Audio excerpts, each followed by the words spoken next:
Waa'ee dongoraaraa nan gorsitu siifin maal argee. Waa'een dongoraaraa hojiitiyya. Akkaan fedhan naa dongor. Fedhu akka dongoreetiin fedhu akka dongoree fedhu akka dongor. Akkaan fedhan naa dongor. Waa'ee dongoraa sin galchu. Ati wanni si galchu dongoree midhaan mana si fidee nyaata naa kannu. Ayyaa midhaan bora kan nyaala beetiin si bira dhufee baleessa. Midhaan dhabeetiin dhufee? Midhaan dhabeetiin si bira dhufee. Midhaan warra keenyatti akkatti nyaatu jiran. Midhaan dhabdee eenyu siin jee? Duboo maal haasoo jirtati? Anaatu warra keessan dhaqee naa kannaa jee bilaashii si furate.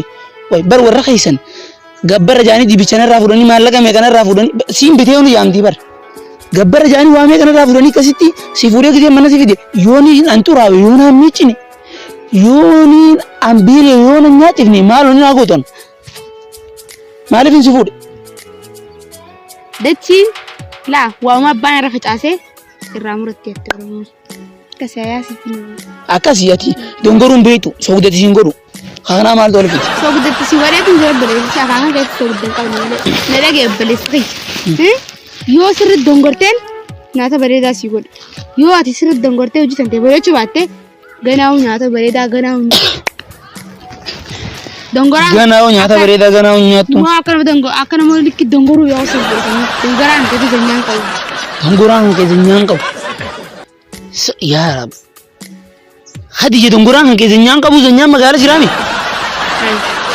abbere zanyaan magaala jira zanyaan magaala dhagaama dhiyoo dheengata cabe niin bitisan zanyaan magaala jira qoreetiin fideetti haa akkas dongoraa bar wanni fayyaduuf ati waa dongoraan beektu giseen sin yuutan haafila sirra laalummaan waa'ee dongoraan beektu akkamini beektaa zanyaan faayidaan inni qabu dongora gisee keessee dachiin gaddir qabu humnaan gaddiruufi malee faayidaa biraan qabu ammoo dongoraan hin qabu humnaan qaban zanyaan maleettis gaddireetiin waa hunda facaasa ati amma waa dongoraan beektu beeku baad maal bisitti haasa waan beeku nama duba dongoraan zanyaan qabu jette zanyaan qabu dongoraan ke zanyaan qabu sanu ay yaa ba hojii tante tolti gabaab dumattu hujuma tante tolfadhu hojii tante tolfannaan qonqoon bareeddu bakka hidaleedu siiduf hojii tante tolchu bannaan qonqoon arraa miti guyyaaran teenu nyaatu qonqoo bareeddu na dhagee balasa qonqoo dhabee mana kan nyaan dhufne laasiif mu naa qonqoo dhabee laal aaqila cinada gowwaa cinaachadhaan siigalti laa gaafa dongoraan kee tolchitee otu bartee naaf ta'e duba karan deemtaa dimmaa baa